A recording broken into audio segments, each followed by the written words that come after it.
अध्यक्ष महाराज, या सगळ्या भरती पवित्र पोर्टलच्या माध्यमातून आपण करतात आणि पवित्र पोर्टलमध्ये आपल्याला सगळे कागदपत्र आणि सगळे त्याच्यामध्ये टाकावं लागतात आणि मग त्याच्या आधारावरच आपण त्याच्या मेरिटच्या आधारावर आपण सिलेक्शन करतात।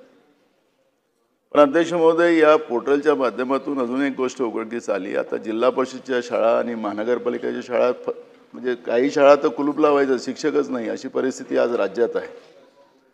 आणि या पवित्र पोर्टलच्या माध्यमातून अध्यक्ष महाराज, जसं UPSCच्या परीक्षेत असतात तसं की आता त्याला IFS भेटला तर त्याला वाटतं मला IAS पाहिजे, तर पुढच्या वर्षी पुन्हा तो ट्राय करतो।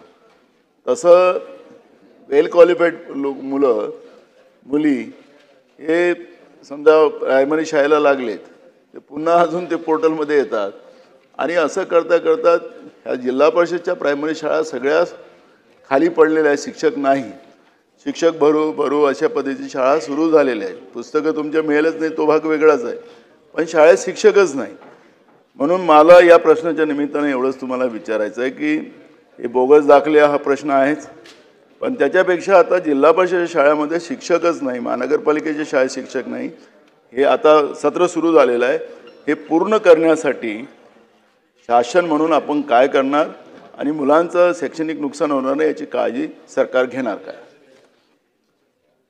अध्यक्ष महोदय, सन्मान्य सदस्यांनी जो मुद्दा मांडला तो खरं तर या प्रश्नामधला नाही, तरी देखील मुलांचं हित लक्षात घेता सन्मान्य नानासाहेब पटोले साहेबांनी जी मागणी केलेली आहे ती तपासून बघू आणि शालेय शिक्षण विभागाला तशा पद्धतीची विनंती करू।